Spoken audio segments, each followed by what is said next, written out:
You're tuning into Black and White Sports on YouTube. The no-holds-barred truth on sports.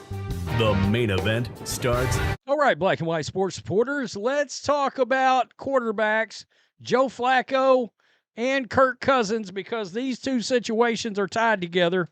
No doubt about it. We've all been sitting around wondering what was going on with Kirk Cousins. I thought he was going to end up in Cleveland. I'm not going to kid you. So that door's probably shut now. And it's starting to look like when this quarterback carousel stops, Kirk Cousins is going to be without a team.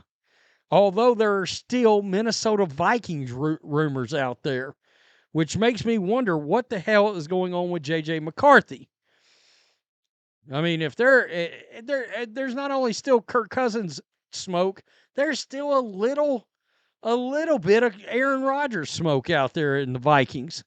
I just think he's going to the Steelers. I think it's a done deal. So anyway, let's live off the fact that we think Rodgers is going to the Steelers, because that's what I think happens.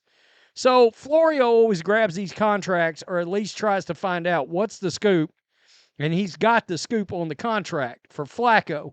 Now, you might be like, why didn't they bring him back last year? Great question. But Deshaun Watson, in his lack of confidence, didn't want Joe Flacco in the building. All right? Now, one thing we know for sure, because I covered it, when Joe Flacco was making that, what turned out to be one of the greatest, funnest runs I can remember in sports in a long time, was Joe Flacco's run with the Cleveland Browns to the playoffs 2 years ago. And it was a blast. And that fan base wrapped their loving arms around Joe Flacco. He became beloved. Deshaun Watson didn't like that very much. It hurt his confidence. So he told the Browns organization he didn't want Flacco back because of the way the fan base felt about him. I mean, that Deshaun Watson thing is ridiculous. This also tells you right here, Jimmy Haslam, oh, they're flat. They have given up on Watson altogether with Flacco being back in the building. They officially don't give a rip what he thinks of them signing Joe Flacco. So he's got a full guaranteed of $3 million. All right, Kenny Pickett $2.623 million. Deshaun Watson $46 million, fully guaranteed. That's $51 million. Now, Florio goes on to talk about it, doesn't necessarily knock him out of the conversation of drafting a quarterback. It doesn't. All right. The one guy I would continue to look at is Tyler Shuck. All right. I would pay attention to that guy. Huge arm, very mobile, very athletic. He's 25 years old, but you know, there's a world where he's the number one quarterback in the draft had he not had those injuries and would have came out like a year or two. They thought that there was a chance at one time he was going to be like a top 2 quarterback drafted. But his age is a big deal to teams. I don't know why. I mean, 25 years old, if he's great, he could play till he's 35 years old. I mean, what franchise doesn't want 10 years of stability at the quarterback position? I think Tyler Shuck is a starter in the NFL and will be for a while. He might be the most slept-on quarterback in the whole draft, to be quite honest with you. So, this does affect Kirk Cousins. Let's come over here, right here. The Browns had always been a reasonable landing spot for Kirk Cousins. Look, when I saw him in Cleveland a couple of weeks ago, I thought, oh, well, shit, he's going to the Browns. Guess not, right? With the quarterback room of Flacco, Kenny Pickett, and whatever Deshaun Watson is to the team at this point, adding another high-profile quarterback seems unlikely. Now, what happens? As the offseason started, it seemed impossible that Cousins would be on the Falcons, but the Falcons never seemed to agree with that. The Falcons held on to Cousins as the offseason started. They paid a $10 million bonus early in the league year. I won't kid you. That kind of makes you wonder if they're just dead set on him coming back. And it also makes you wonder, and I love Michael Penix, but it does make you wonder, is there somebody somewhere in the organization or in meetings behind closed doors that are like, what happens if Penix isn't the guy? I mean, that could be, look, it's understandable. You know, he goes out there and he sophomore slump, he flops, whatever. You've got a real quarterback that you can bring in and just keep going. I don't think Cousins is washed or done. There was I think it was ML Football posted Kirk Cousins' career stats earlier. I mean, I know it turned into a train wreck the last half of his time starting last year, but his numbers are downright filthy as a starting quarterback. There has been no strong sign the Falcons would trade Cousins, not that it's stopped the speculation. Going back to last year, Atlanta has thought about the quarterback position in a different way. The Falcons drafted Michael Penix Jr. with the 8th overall pick of the draft after signing Cousins and were widely mocked. In case you're wondering, I had Penix as my number 3 guy last year. I had Jaden Daniels, J.J. McCarthy, Michael Penix, Drake May, and then Caleb Williams. In that draft is how I saw it, how I had it ranked.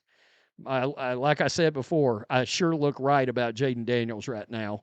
And look, there's a world where all these guys hit. I think I had Bo Nix behind Caleb Williams. The Falcons committed to Penix as a starter for 2025, but didn't dump Cousins. They're already committed to a good portion of the $180 million contract and didn't want to get rid of him with nothing in return, so they're paying for a high-priced backup. It's unusual, but there is value in having a reliable backup. It goes on to talk about him being at Chipotle in Ohio.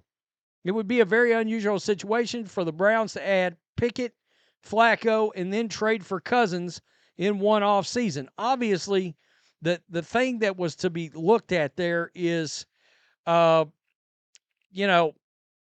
you just, I don't think you can't do that.